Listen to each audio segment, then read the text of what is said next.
특별히 목회자들에게 크게 영향을 준 기독교 고전이 한 권 있습니다. 초대 교회 교부였던 크리소스톰이라고 한 사람이 쓴 책 성직론이라는 책입니다. 이 성직론이라고 하는 책은 황금의 입으로 인정을 받았던 교부 크리소스톰이 목회자가 되기를 원하는 자들, 목사가 되기를 원하는 자들에게 어떤 사람이 어떻게 이 목회의 길을 가야 하는지 이 책은 잘 소개하고 있습니다. 이 책 상권에 보면 성직과 성직자에 대한 내용이 소개됩니다. 요한 크리소스톰은 목사와 같은 성직은 너무도 중요하고 너무도 어렵기 때문에 할 수만 있다면 피하는 것이 낫다, 이 책에서 권면을 합니다. 목회자가 되기를 원하는 사람은 자기의 영혼의 상태를 잘 점검해 봐야 한다, 강조합니다. 성직에 나갈 때 영성이 부족하고 경험이 부족해서 눈뜬 장님이 되어서 만약 성도들을 이끌어 갈 때 자기만 죽는 것이 아니고 많은 성도들을 죽일 수 있기 때문에 목회자가 만약 잘못 그 길을 가게 되면 엄청난 비난을 받을 수 있음을 이 책에서는 경고하고 있습니다. 그래서 이 길에 있어서 훈련이 안 되었다면, 준비가 안 되었다면 가지 마라, 이렇게 요한 크리소스톰은 이 책에서 강조합니다. 저는 이 책을 읽으면서 이 분의 권면이 정말 정당하다 생각합니다. 만약 목회자가 목회의 길을 가는 데 있어서 준비가 안 되어 있고 훈련이 안 됐는데 그 길을 가려고 한다, 여러분, 이것은 자기만 죽는 것이 아니고 많은 사람을 죽일 수 있기 때문에 할 수만 있다면 저는 가지 마라, 이분의 의견에 저도 동의합니다. 우리는 지금 교회 위기 시대를 살아가고 있습니다. 이 교회 위기를 어떻게 하면 극복해낼 수 있을까요? 그 가장 먼저 필요한 것이 그 교회를 담임하고 있고 이끌고 있는 리더인 이 목회자와 같은 주의 일꾼들이 무엇보다도 잘 준비되어져 있어야 되고 잘 훈련되어져 있어야 합니다. 초대 교회가 그 어려움을 겪었던 여러 가지 비결 중에 하나는 목회자들이 깨어서 목회의 사명을 잘 감당하였던 이유이기도 합니다. 과연 목회자는 누구일까요? 오늘 본문은 목회자들에게 먼저 말씀하시고 그 목회자와 함께 교인된 성도들에게 교회에 주는 메시지입니다. 베드로전서 5장 1절에 보면 너희 중 장로들에게 권하노니 라고 성경은 말씀을 합니다. 여기 장로라고 하는 단어는 직접적으로 목사직을 염두에 둔 표현입니다. 보통 우리는 엘더라고 하는 장로직을 나이가 많은 상태에 있는 자를 염두에 두고 있지만 오늘 이 본문은 하나님의 영적 교훈을 가르치는 자, 그리고 그 영적 교훈으로 성도들을 돌보는 자를 장로라고 부르고 있습니다. 그러면서 사도 베드로는 자신이 장로인 것을 오늘 본문에서 고백하죠. 함께 장로된 자요라고 고백을 하고 있습니다. 베드로전서 오늘 본문을 마치면서 이제 마지막으로 교회 위기, 교회 고난 속에 있는 교회를 향하여서 장로들, 리더들에게 어떤 삶으로 교회를 섬겨야 할지 오늘 본문은 말씀을 합니다. 목사들에게 가장 필요한 것, 교회 일꾼들에게 가장 필요한 것은 과연 내가 누구인가, 내가 과연 어떤 정체성을 갖고 교회를 섬겨야 하는가, 너무나도 중요한 자세입니다. 한 걸음 더 나아가 교회 성도들은 목회자와 어떤 관계를 맺고 어떻게 교회를 섬겨야 할까요? 첫째로 주의 일꾼, 목회자와 같은 주의 일꾼은 주와 함께 고난받는 증인이 되어야 합니다. 오늘 본문의 1절 중반절을 볼까요? 나는 함께 장로된 자요 그리스도의 고난의 증인이요 나타날 영광에 참여할 자니다. 베드로는 자신을 장로라 고백하면서 그리스도의 고난의 증인이요 고백을 합니다.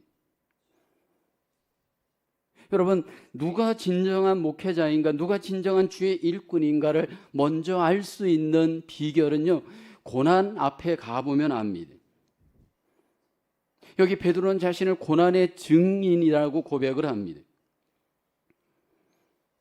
목사로서 우선적인 일은 교회와 함께 고난받는 자이고 복음과 함께 고난받는 자이고 하나님의 나라를 위해서 고난받는 자입니다. 오늘 본문에 베드로는 고난받기를 처음엔 거부했습니다. 예수님께서 십자가의 고난을 받는다라고 말씀할 때 앞장서서 그 고난을 반대했던 자가 베드로입니다. 마태복음 16장 22절에 보면 베드로가 예수를 붙들고 항변하여 이르되 주여 그리 마옵소서. 예수님께서 십자가의 고난과 죽음을 말씀하였을 때 그리 마옵소서, 이 일이 결코 주께 미치지 아니하리이다 고백을 합니다. 그러면서 주님께서 이러한 베드로를 향해서 이렇게 책망합니다. 마태복음 16장 23절에 예수께서 돌이키시며 베드로에게 이르시되 사탄아 내 뒤로 물러가라. 너는 나를 넘어지게 하는 자로다. 내가 하나님의 일을 생각하지 아니하고 도리어 사람의 일을 생각하는도다. 고난받기를 싫어했던 베드로, 주님조차도 그 고난의 사명의 길을 가지 못하도록 방해하였습니다. 결국 예수님이 고난받을 때 베드로는 도망가죠. 부인하고 도망갑니다. 근데 여러분, 이랬던 베드로가 사도행전에 보면 고난의 증인이 되기 시작을 합니다. 목사란 누구인가? 복음과 함께 주님과 함께 고난받는 증인입니다. 여기 고난받는 그 중심에는 하나님의 양무리가 있습니다. 오늘 양무리를 위하여서 그 직무를 고난 가운데 어떻게 감당해야 할지 2절에 말씀하잖아요. 너희 중에 있는 하나님의 양무리를 치되라고 합니다. 목사는 하나님의 양무리를 치는 자입니다. 양무리를 친다라는 이 의미는 먹이다 의미와 동일합니다. 하나님께서는 베드로에게 양무리를 먹이는 사명을 주었습니다. 근데 처음에 베드로는 그 양무리를 먹이는 사명을 받았을 때 아니요, 못합니다. 힘듭니다. 도망을 갔습니다. 요한복음 21장에 보면 도망간 베드로를 예수님이 추적하여 갔습니다. 디베랴 바닷가에 가 있는 베드로를 주님이 찾아가십니다. 양무리를 쳐야 되는 베드로가 사명을 여러분 부인하고 도망갔을 때 주님이 그 자리에 가서 말씀하죠. 너는 나를 사랑하느냐 질문합니다. 그때 베드로가 주님, 나 주님을 사랑합니다 라고 말씀을 합니다.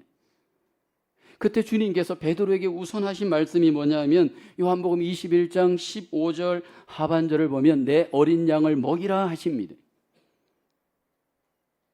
그리고 두 번째 또 예수님이 베드로에게 질문합니다. 너 나를 사랑하느냐? 또 묻습니다. 예, 주님, 내가 주님을 사랑합니다. 그래서 주님께서 두 번째 또 동일한 말씀을 하십니다. 16절 하반절에 말씀하시죠. 이르되 내 양을 치라 말씀을 합니다. 근데 이번에도 주님이 세 번째 또 베드로에게 질문합니다. 너 나를 사랑하느냐? 예, 주님, 내가 주님을 사랑하는 줄 주님이 아십니다.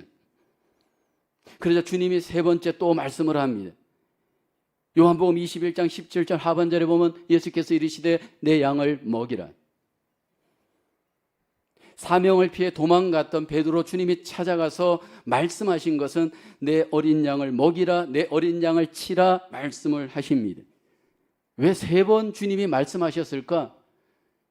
성경에는 나오지 않지만 해석학자들은 베드로가 세 번 주님을 부인했기 때문일 것이다 해석을 합니다. 베드로는 주님께서 맡겨주신 이 양무리를 치는 것, 먹이는 것, 이 고난에 대한 두려움으로 그는 도망갔습니다. 과연 양무리를 치고 먹이는 것은 무엇을 의미할까요? 목자가 양을 여러분 풀을 잘 먹도록 인도하고 물을 잘 먹도록 인도합니다. 그리고 모든 짐승들로부터 환경들로부터 잘 보호하는 역할이 목자입니다. 이와 같이 목사들은 하나님의 일꾼들은 하나님의 말씀으로 성도들을 잘 먹여서 하나님의 양무리로 잘 자라게 하고 마귀로부터 세상으로부터 죄악으로부터 그들의 영혼을 잘 보호하여 지켜내는 일이 바로 목회자가 해야 할 일입니다. 목사요 선교사였던 사도 바울은 교회를 개척하면서 교회를 세우면서 목사로서 장로로서 그 일을 잘 감당하였습니다. 3년 동안 에베소라는 지역에서 교회를 개척하고 교회를 세울 때 사도 바울은 자신이 어떻게 목회했는지, 어떤 하나님의 일꾼이었는지 고백을 합니다. 사도행전 20장 28, 30절에 보면 여러분은 자기를 위하여 또는 온 양떼를 위하여 상가라. 성령이 그들 가운데 여러분을 감독자로 삼고 하나님이 자기 피로 사신 교회를 보살피게 하셨느니라. 이제 에베소 교회를 떠나면서 그 에베소 교회에 남겨져 있는 감독들, 목사들에게 말하는 겁니다. 내가 떠난 후에 사나운 이리가 여러분에게 들어와서 그 양떼를 아끼지 아니하며, 거짓 목자가 있을 수 있기 때문입니다. 하나님의 양떼를 보호하지 않고 자기 욕심으로 하나님의 양떼를 어지럽히고 망가뜨리는 거짓 목자들이 있을 수 있기 때문에 이제 사도 바울은 떠나면서 이 목자들, 감독들, 목회자들에게 말씀을 합니다. 그러면서 사도행전 20장 31절 32절에 바울이 얘기하죠. 그러므로 여러분이 일깨어 내가 3년이나 밤낮 쉬지 않고 눈물로 각 사람을 훈계하던 것을 기억하라. 지금 내가 여러분을 주함이 그 은혜의 말씀에 부탁하노니 그 말씀이 여러분을 능히 든든히 세우사 거룩하게 하심을 입은 모든 자 가운데 기업이 있게 하시리라. 하나님의 진정한 목회자였던 사도 바울, 그에게는 말씀이 있었고 그 말씀으로 눈물로 각 사람을 여러분 훈계하고 먹이고 돌보는 사역이 그에게 있었습니다. 그리고 남겨진 에베소의 목회자들을 향해서 하나님의 그 말씀으로 고난받으며 그 사역을 잘 해야 할 것을 강조합니다. 그 사역을 어떻게 구체적으로 감당해야 할까요? 오늘 베드로 사도는 세 가지를 말씀을 하는데 자원함, 순전함, 본이 되라 말씀을 합니다. 먼저 본문 2절에 보면 너희 중에 있는 하나님의 양무리를 치되 억지로 하지 말고 하나님의 뜻을 위하여 자원함으로 하며 더러운 이득을 위하여 하지 말고 기꺼이 하며, 목회자와 같은 주의 일꾼들에게 주의 복음을 위해 주의 말씀을 위하여 고난받을 때 먼저 필요한 자세는 자원함의 자세입니다. 자발적인 마음을 갖고 그 마음에서부터 하나님 앞에 자원함으로 사역할 것을 말씀을 합니다. 자기의 뜻이 아닌 하나님의 뜻을 따라 자원함으로 주의 복음과 주의 말씀을 증거하는 그 고난의 섬김을 말씀을 합니다. 여러분, 어떻게 이 자원하는 마음이 목회자들, 주의 일꾼들 가운데 일어날 수 있을까요? 성령님께서 우리의 마음속에 자원하는 마음을 두고 주의 일꾼들에게 일하십니다. 빌립보서 2장 13절에 보면 너희 안에서 행하시는 이는 하나님이시니 자기의 기쁘신 뜻을 위하여 너희에게 소원을 두고 행하게 하시나니라고 말씀을 합니다. 그래서 진정한 주의 일꾼들은 자원함으로 하나님의 뜻을 위하여 복음과 함께 고난을 받습니다. 그때 하나님께서 그 자원하여 섬기는 주의 일꾼들, 목회자들을 통해 하나님의 뜻이 이 땅에 이루어지게 하십니다. 두 번째 자세는 순전함입니다.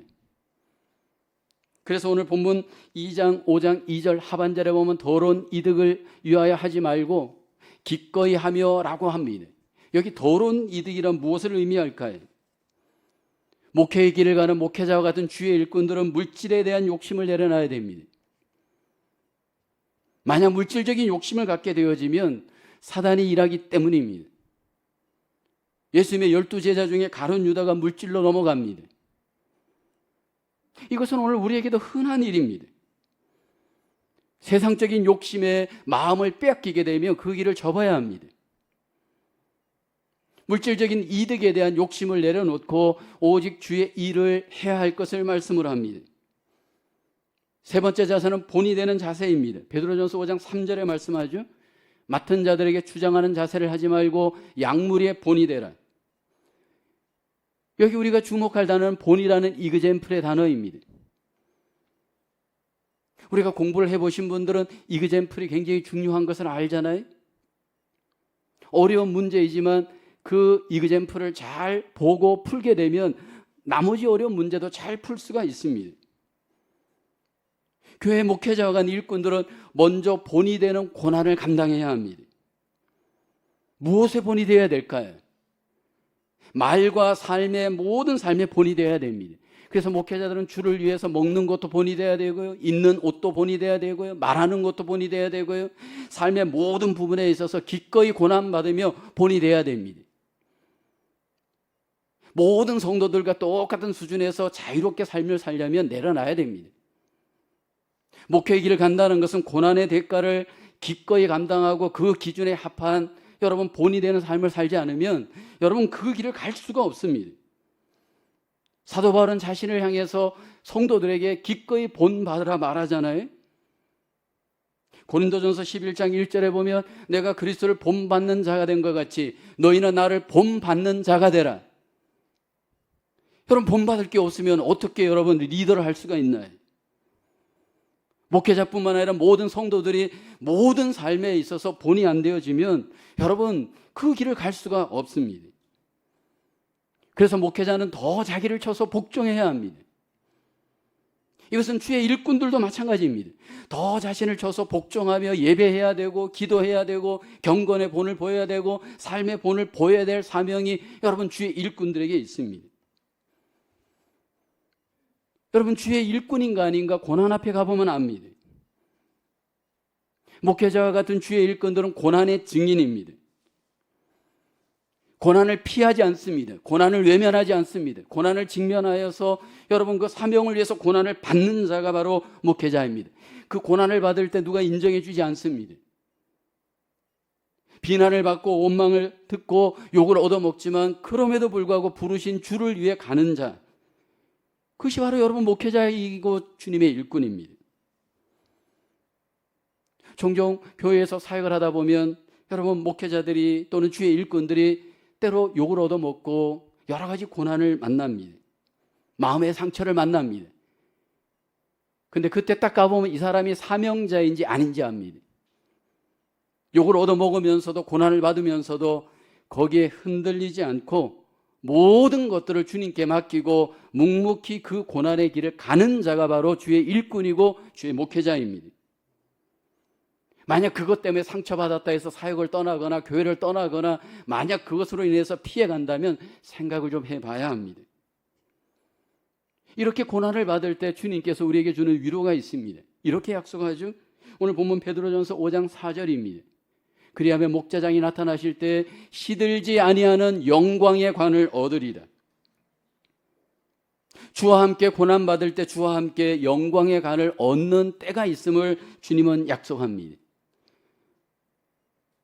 오늘 주님의 일을 하다가 고난받고 마음의 상처를 받고 힘든 분들이 우리들 중에도 있을 수 있습니다.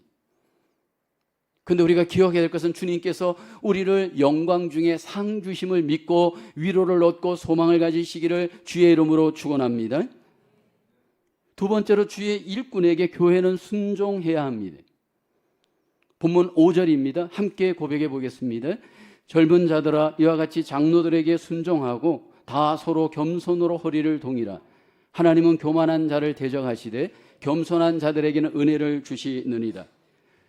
여기 장로들과 대비하여 목회자들과 대비하여 젊은 자들을 여기 호칭하며 말씀을 주고 있습니다. 여기 젊은 자들이란 나이가 젊은 사람을 의미하는 것이 아니고 교회 안의 모든 성도들을 총칭하는 교인의 의미입니다.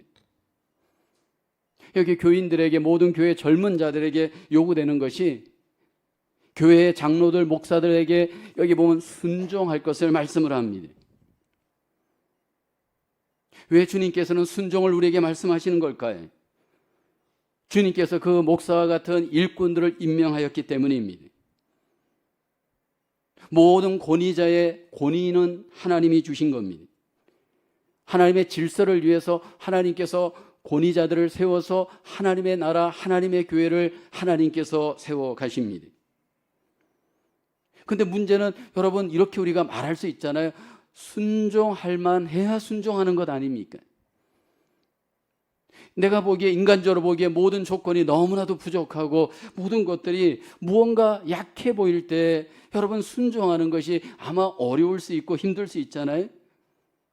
만약 우리가 베드로 시대에 살았다면 여러분 베드로를 인간적 사회적 기준과 조건으로 바라본다면 학력도 모자라고 집안도 변변치 않고 말솜씨도 없고 인격도 여러 면에서 부족할 수 있잖아요. 여러분, 그런 사람에게 순종하라고 할 때 우리 안에서는 왜? 라는 질문이 생길 수 있습니다. 근데 여러분, 우리가 기억해야 될 것은 완벽하기 때문에, 완전하기 때문에 순종하는 것이 아닙니다. 주님께서 왜 부족한 사람을 들어서 주의 일꾼으로, 특별히 목회자 같은 사람으로 사용할까요? 고린도전서 1장 29절에 보면 이는 아무 육체도 하나님 앞에서 자랑하지 못하게 하려 하십니다. 하나님만을 자랑하게 하기 위해서 인간적으로는 부족한 자를 들어 주님께서 그 일을 하십니다. 그리고 주의 뜻, 주의 질서를 이 땅에 이루어 가십니다. 과연 누가 순종할 수 있을까요? 아마 여러분들 속에 순종이 굉장히 힘드신 분들 있을 겁니다. 순종의 문제는 마음의 문제입니다. 마음이 겸손할 때 여러분 순종할 수 있습니다. 그래서 오늘 본문에 보면 순종과 관련하여서 그 뒤에 마음의 문제, 겸손을 강조하죠. 베드로전서 5장 5절 중반절에 말씀을 합니다. 다 서로 겸손으로 허리를 동이라. 여러분, 옷을 입을 때 제일 마지막에 우리는 허리를 동입니다. 남자들은 그 혁뒤로 허리를 동이면서 모든 옷을 마무리하잖아요. 우리의 모든 마음의 마무리는 겸손으로 할 것을 말씀을 합니다. 여러분, 겸손이란 뭘까요? 나를 낮추고 남을 높이는 것이 겸손입니다. 그래서 겸손한 사람은 아는 것을 아는 것으로 여기지 않습니다. 그리고 따라갈 줄 알고, 여러분, 권위에 때로는 순복할 줄 아는 자입니다. 여러분, 중요한 것은 어떻게 이게 지속적으로 겸손이 가능하냐라는 겁니다. 왜냐하면 우리가 생득적으로 우리는 여러분 교만하고 우리는 여러분 불순종하는 자인데 어떻게 계속해서 겸손으로 허리를 동일 수 있을까요? 우리의 삶 속에 아마 경험해 보신 분들은 알 거예요. 지속적인 은혜가 지속적인 겸손을 갖게 합니다. 우리 안에 지속적인 은혜가 없는 분들은 여러분 지속적으로 겸손하기가 어렵습니다.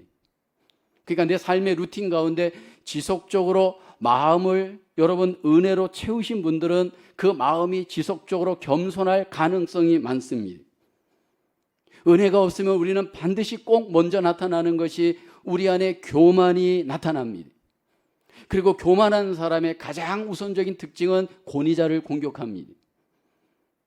여러분, 잘 보시면 권위자를 공격하는 것은 내가 하는 것 같지만 내 안에 있는 교만한 마음이 나를 그렇게 만들어버리는 겁니다. 구약에 보면 이스라엘 백성들이 광야에서 교회를 이루어갈 때, 광야교회를 이루어갈 때 그 광야교회 속에 많은 경우에 어떤 권위에 대적하는 쿠데타의 문제가 발생합니다. 그 구약의 광야교회는 신약의 오늘날 교회에 좋은 또 모델링입니다. 안 좋은 모델이지만 그런 모델링입니다. 민수기서 16장에 보면 이스라엘 백성들이 광야에서 교회를 이루어 공동체를 이루어갈 때 아주 심각한 쿠데타가 일어납니다. 레위 자손 중에서 고라, 다담, 아비람과 같은 자들이 중간 지도자급 250명과 더불어 지도자 모세 아론을 대항하여 쿠데타를 일으킵니다. 민수기서 16장 3절을 보면 그 이유가 소개되죠. 그들이 모여서 모세와 아론을 거슬러 그들에게 이르되 너희가 분수에 지나도다 회중이 다 각각 거룩하고 여호와께서도 그들 중에 계시거늘 너희가 어찌하여 여호와의 총회 위에 스스로 높이느냐. 이게 무슨 말이냐 하면 우리나 너나 모세, 아론 너나 우리나 뭐가 다른 것이 있느냐는 거예요. 너나 우리나 똑같다라는 겁니다. 왜 우리를 향해서 이래라 저래라 하느냐는 겁니다. 모세의 권위를 인정하지 않은 겁니다. 그리고 스스로를 높이면서 그 권위자들을 향해서 여러분 불순종하고 대적하였습니다. 뭐 여러분들이 그 결과를 어떤지 잘 아시잖아요. 하나님께서 결국 그 권위를 거스르고 쿠데타를 일으킨 그들을 다 어떻게 합니까? 심판하시잖아요. 그게 성경으로 제한되는 것이 아니다라는 겁니다. 여러분, 우리가 교회 생활을 하고 믿음 생활을 할 때 성경에서 일어났던 사건은 지금도 일어나고 우리에게 그대로 적용될 수 있다라는 겁니다. 함부로 권위자를 대적하고 함부로 여러분 불순종할 때 하나님께서 그냥 두시지 않는다라는 겁니다. 이것은 또 잘못 적용하여서 그러면 권위자들이 권위를 남용하는 근거로 이런 본문을 사용해야 할까요? 여러분, 그것은 철저히 하나님 앞에 버림받는 길입니다. 권위자들은 겸손하게 성도들에게 여러분 권위의 본을 보여야 됩니다. 무엇으로요? 겸손으로요. 도대체 어디까지 우리는 순종해야 할까요? 여러분, 순종을 해갈 때 가장 힘든 순간이 있습니다. 나의 뜻과 리더의 뜻이 다르고 나의 뜻과 목회자의 뜻들이 다를 때가 있습니다. 다른 것은 틀린 것이 아니잖아요. 근데 다를 때 어떻게 우리는 결론을 내고 어떻게 우리는 그 부분을 여러분 합해서 우리는 나아갈 수 있을까요? 근데 다를 수밖에 없는 이유가 있습니다. 왜냐하면 여러분 목회자와 같은 리더들은 전체를 보는 위치에 있습니다. 그러나 성도들의 입장에서는 부분을 볼 수밖에 없는 위치에 있습니다. 여러분 전체를 끌어가는 입장에서 보는 것과 부분을 여러분 담당하는 위치에서 보는 것은 여러분 같지만 다를 수밖에 없습니다. 문제는 다를 때 의견을 서로 조율해야 되고 서로 대화해야 합니다. 그런데 문제는 어떻게 하든지 의견이 조율이 안 될 때가 있습니다. 그러면 어떻게 해야 되는가입니다. 따라가야 됩니다. 이것은 목회자뿐만 아니라 모든 팀이든 모든 위원회든 목장이든 똑같습니다. 어떻게 따라가나요? 겸손해야 따라갑니다. 여러분 겸손하게 지는 것 같지만 결국 겸손하게 지는 자가 최종적으로는 승리하도록 하나님께서 높여주십니다. 베드로전서 5장 6절 오늘 본문 하반절에 말씀하지 때가 되면 너희를 높이시리라. 이 땅에 오셨던 예수님은 첫째도 겸손, 끝까지 겸손하셨습니다. 예수님이 겸손하게 여러분 고난받으며 고난의 증인이 되어지고 겸손하게 사역을 할 때 하나님께서 그 예수님을 어떻게 높였습니까? 때가 이르렀을 때 이렇게 높였습니다. 빌립보서 2장 9절 10절을 볼까요? 이러므로 하나님이 그를 지극히 높여 모든 이름 위에 뛰어난 이름을 주사 하늘에 있는 자들과 땅에 있는 자들과 땅 아래에 있는 자들로 모든 무릎을 예수의 이름에 꿇게 하시고 성경은 말씀을 합니다. 그럼에도 불구하고 여러분 겸손은 어렵습니다. 겸손이 제일 힘든 분들은 젊은 분들입니다. 여러분 이 젊은 분들은 이성이 발달해 있고 자기 생각들이 굉장히 발달되어 있기 때문에 따라가는 것이 너무 힘듭니다. 그래서 저항하고요. 그리고 교만하게 자기의 뜻을 여러분 알게 모르게 나타낼 수 있습니다. 그런데 기억해야 될 것은 젊은 날 겸손을 훈련하지 않으면 하나님이 높이지 않는다라는 것을 기억하셔야 합니다.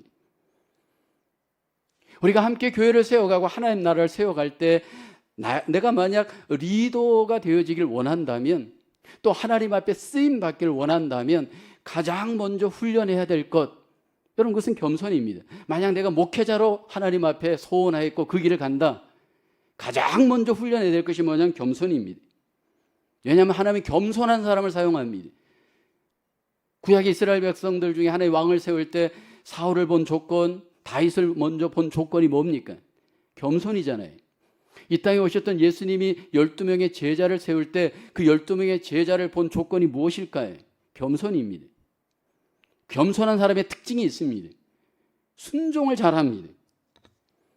그래서 여러분 우리가 함께 교회를 세워갈 때 교회 일꾼을 세울 때 안수 집사님을 세우든 권사님을 세우든 심지어는 목회자로 자원을 하든 그 사람이 과연 합당한가를 먼저 볼 때 가장 먼저 봐야 할 것은 겸손입니다. 여러분 겸손하면 하나님이 일하십니다. 겸손하면 하나님께서 그 사람을 통해 하나님의 놀라운 능력을 나타내십니다. 우리 자신을 돌아볼 때 가장 우리가 훈련해야 될 것이 뭐냐면 나를 날마다 내려놓고 여러분 주님을 높이는 겸손으로 나를 무장할 수 있기를 주의 이름으로 축원합니다. 주의 은혜가 우리에게 입력되어지면 그 입력의 결과 출력으로 겸손은 나타납니다. 저와 여러분 속에 다시 한번 겸손함으로 하나님 앞에 쓰임받는 저와 여러분 되어지기를 주의 이름으로 축원합니다. 세 번째로 목회자와 같은 주의 일꾼 주님께 전적으로 모든 것을 맡기고 기도해야 합니다. 여기 오늘 본문 7절에 말씀을 하죠. 너희 염려를 다 주께 맡기라 이는 그가 너희를 돌보심이라. 여기 염려라고 하는 단어가 나옵니다. 염려는 무엇일까요? 아마 지금 여러분들에게도 염려가 있을 수 있는데 염려란 우리의 마음이 나뉘어져 복잡해져 있는 정황의 상태입니다. 여러 가지 문제로 내 마음이 나뉘어져 있는 것이 염려하는 마음입니다. 근데 여러분, 그 염려가 왜 우리에게 일어나냐면 내 생각이 많기 때문입니다. 내 욕심이 많기 때문입니다. 이렇게 염려가 많은 사람들은 어떤 문제가 있냐면 결국 주의 뜻을 이룰 수가 없고 주의 일을 할 수가 없습니다. 그래서 저희가 목회자로서 목회를 하다 보니까 목회자는 이 부분에 대한 훈련이 안 돼 있으면 여러분 목회의 길을 갈 수 없습니다. 인간적인 염려, 세상적인 염려, 관계적인 염려, 재정적인 염려, 물질 여러 가지 어떤 질병에 대한 염려가 여러분 목회자는 굉장히 많이 공격을 당합니다. 이 염려가 공격을 할 때 이것을 어떻게 이겨내느냐, 이것을 훈련되어지지 않으면 여러분 목회의 길을 갈 수가 없습니다. 만약 이것을 인간적인 열심을 갖고 이런 염려의 문제를 해결하려고 한다 가정해 보십시오. 저도 20대 때 30대 때 내 열심으로 어떤 염려의 문제를 해결하려고 하는 해결사의 모습이 있었습니다. 하나님께 맡기고 기도하는 것이 너무나도 막연했기 때문에 내 방법으로 내 지혜로 이 염려의 문제를 이렇게 저렇게 여러 번 아이디어를 내어서 해결해 보려고 했지만 결국은 노였습니다. 결국은 하나님이 우리에게 강조하는 것은 기도입니다. 목회자로서 주의 일을 할 때, 주의 일꾼으로 주의 일을 할 때 누가 기도할 수 있는가라는 겁니다. 오늘 본문을 보게 되면 여기 맡기는 것을 강조합니다. 여기 맡기는 것은 누가 맡기느냐면 믿음으로 깨어있는 사람만이 맡깁니다. 믿음으로 깨어있지 않은 사람은 맡기는 것이 뭔지를 모릅니다. 누군가가 여러분에게 맡겨보십시오라고 하면 맡기는 게 도대체 뭡니까? 이렇게 질문할 겁니다. 믿고 맡기는 자는 벌써 믿음으로 깨어있다라는 의미입니다. 만약 우리가 깨어있지 않고 믿음으로 깨어있지 않은 가운데 내가 염려하게 될 때 어떤 문제가 오느냐면 마귀가 이용하기 시작을 합니다. 베드로전서 5장 8절에 오늘 본문과 연결해서 마귀를 얘기하잖아요. 근신하라, 깨어라, 너희 대적 마귀가 우는 사자같이 두루다니며 삼킬 자를 찾나니라고 합니다. 베드로의 과거는 마귀에게 삼킨 바 된 삶을 살았습니다. 예수님께서 깨어 기도하라고 했을 때 그는 기도하지 않았을 때 마귀에게 삼킨 바 되어진 베드로는 어떻게 되었습니까? 결국 3번씩이나 주님을 부인하잖아요. 그리고 두려워하였고 염려하였습니다. 근데 그것이 우리의 모습이 될 수 있다는 겁니다. 여러분, 어떤 사람이 깨어서 기도하는 사람인가, 어떤 목회자가 깨어서 기도하는 사람인가, 그 쌓인 그 증거가 무엇일까요? 이 권사님이, 이 집사님이 기도하는 자인가 아닌가 분별할 수 있는 기준이 뭔가요? 여러분, 기도하는 사람에게 나타나는 외적 중요한 특징 하나가 있다면 굳건함입니다. 여러분, 기도하지 않는 사람들의 특징이 뭐냐면 마음이 불안하고 그로 인해서 왔다 갔다 하고 감정적이 되어지고 그래서 말이 왔다 갔다 하고 삶이 왔다 갔다 하면서 여러분 문제 속에 문제를 만들어가는 자이잖아요. 여러분, 마귀가 가장 좋아하는 사람이 누구냐면 왔다 갔다 하는 흔들리는 사람입니다. 예를 들어서 여러분 목회자의 감정이 왔다 갔다 한다 가정해 보십시오. 여러분, 그렇게 되어지면 마귀에게 결국 이용당합니다. 주의 일을 하는 주의 일꾼들이 왔다 갔다 하는 사람이라면 여러분 마귀의 직접적인 타겟이 되어집니다. 이런 마음이 감정으로 왔다 갔다 불안한 사람의 특징이 뭡니까? 그 불안한 사람을 사람들에게 뭔가 이야기를 해서 보상을 얻으려고 하잖아요. 그래서 여기에 전화하고 여기에 전화하고 여기에 카톡하고 여기에 카톡하면서 무엇을 보상받으려고 해요? 자기의 감정을 보상받으려고 해요. 근데 그 사람이 누구냐 바로 마귀의 도구가 되어지는 사람이. 여러분, 우리가 함께 교회 속에 문제가 일어나고 염려가 일어나 보면 이 사람이 기도의 사람인가 마귀의 도구가 되는 사람인가 어떻게 아느냐 하면요, 여러분 기도하지 않는 사람은 대부분 자꾸 말로써 문제를 해결하려고 합니다. 그래서 사람들을 끌어모아서 자꾸 말을 만들잖아요. 뭐 여러분들은 그렇지 않겠지만 저는 그걸 많이 봤습니다. 사람들을 많이 여러분 만들어서 모아서 말을 하면서 결국은 여러분 말을 낳고 그 속에서 사단이 역사하게 됩니다. 중요한 것은 여러분 여기 마귀를 성경은 소개하되 기도하지 않을 때 우는 사자 같다라고 말씀을 합니다. 베드로전서 5장 8절에 다시 한번 보면요, 근신하라 깨어라 너희 대적 마귀가 우는 사자같이 다니며 두루 다니며 삼킬 자를 찾나니라고 얘기를 합니다. 근데 여기에 가장 타겟이 되는 사람이 있습니다. 누굴까요? 여러분, 교회를 공격할 때, 하나님 나라를 공격할 때 가장 마귀가 타겟 1호로 삼는 자들이 있습니다. 목사입니다. 목사가 깨어서 기도하지 않게 되면 교회가 결국 때로는 클로즈까지 되어집니다. 저는 그것을 봤습니다. 제가 개인적으로 아는 로컬에 있었던 교회였습니다. 한 150여 명 정도 모이는 교회였습니다. 이제 목사님이 은퇴를 하시고 후임 목사님이 이제 담임을 하는 상황이 되었습니다. 근데 이제 전임 목사님이 은퇴를 하고 나서 선교지에 가고 후임 목사님이 그 선교지의 목사님에게 선교비를 보내주는 조건으로 서로 이렇게 목회직이 체인지가 되었습니다. 근데 문제는 후임 목사님이 와서 교회를 하는데 그 150여 명이 되었던 교회가 점점 부흥이 돼야 되는데 점점 다운이 되었습니다. 그래서 결국 교회가 헌금이 줄어들게 되었고, 그러니까 담임 목사님 살해주고 교회 운영하는 것 외에는 어떻게 돈이 사용되어질 길이 없었습니다. 그래서 결국은 선교사로 나가 있는 이 목사님의 선교비가 끊기게 되었습니다. 한 1, 2년 정도 지나고 난 뒤에 선교지에 있던 목사님이 들어와서 그 교회를 나갔습니다. 그리고 나서 자기의 선교비를 지원하지 않은 그 담임 목사를 비난하기 시작하였고 사람들을 모으기 시작했습니다. 원로 목사파, 담임 목사파가 결성이 됐습니다. 그리고 비장하게 두 파가 싸우기 시작했습니다. 그것이 몇 년 흘렀습니다. 결국은 그 교회가 문을 닫아버렸습니다. 완전히 간판을 내려버렸습니다. 공교회로서 모든 기능이 중지되고 결국은 스탑하게 되었습니다. 여러분, 이게 남의 이야기가 아니라는 겁니다. 이게 지상의 교회의 모습이고 우리 교회도 그럴 수 있다는 여지를 우리는 항상 가져야 합니다. 그래서 여러분, 이 목회자가 깨어서 기도하는 일이 너무 중요하고 주의 교회가 깨어서 기도하는 일이 너무 중요합니다. 그런데 이렇게 이야기를 하여도 이 기도에 대한 중요성을 깨닫기까지는 좀 시간이 필요합니다. 오늘 본문의 베드로도 마찬가지고요, 저도 마찬가지였던 것 같습니다. 목회를 하면서 목회 후반전에 와 보면서 이 기도가 정말 중요하구나라는 것을 깨달았습니다.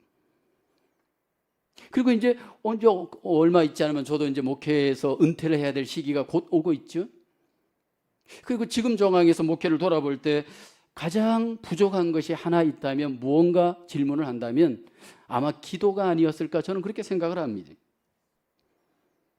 이것은 저만 그런 것이 아니고 모든 성도님들, 모든 주의 일꾼도 동일합니다.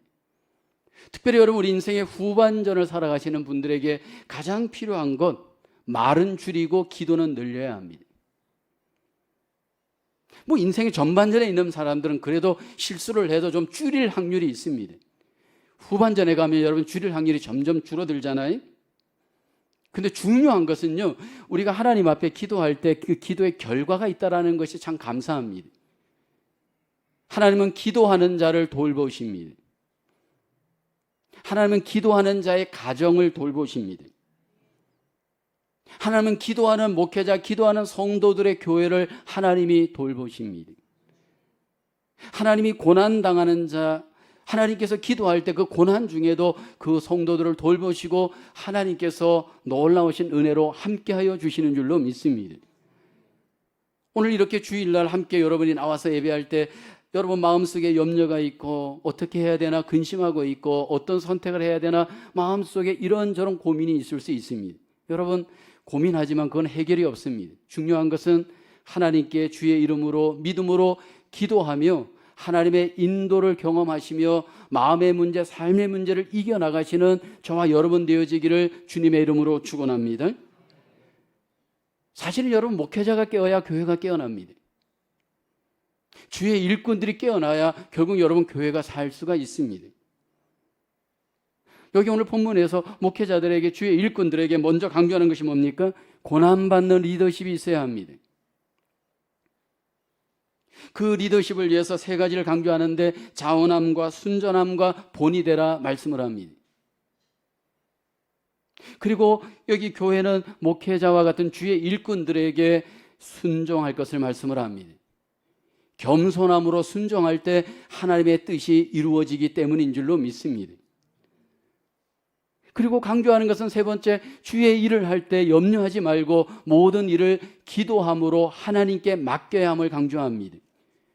근신하여 깨어 기도할 때 하나님이 일하시고 돌보시기 때문입니다.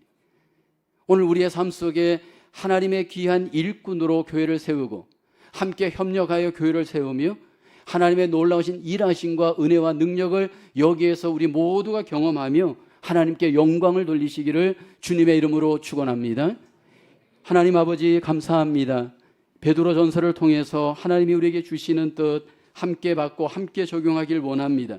목회자로서 주의 일꾼으로 하나님의 귀한 백성으로 하나님의 뜻대로 교회를 세우고 하나님의 나라를 세우고 하나님의 돌보심과 은혜를 경험하는 하나님의 귀한 백성들 되어질 수 있도록 하나님 축복하여 주시옵소서. 또 한 주간의 삶을 살아갈 때 하나님 우리의 모든 삶 속에 어떤 어려움이 있어도 믿음으로 주와 함께 이겨내며 하나님 앞에 영광을 돌리며 하나님의 은혜와 복을 경험하는 하나님의 성도들 되어지도록 은혜 베풀어 주옵소서. 예수님의 이름으로 기도합니다. 아멘. 이 시간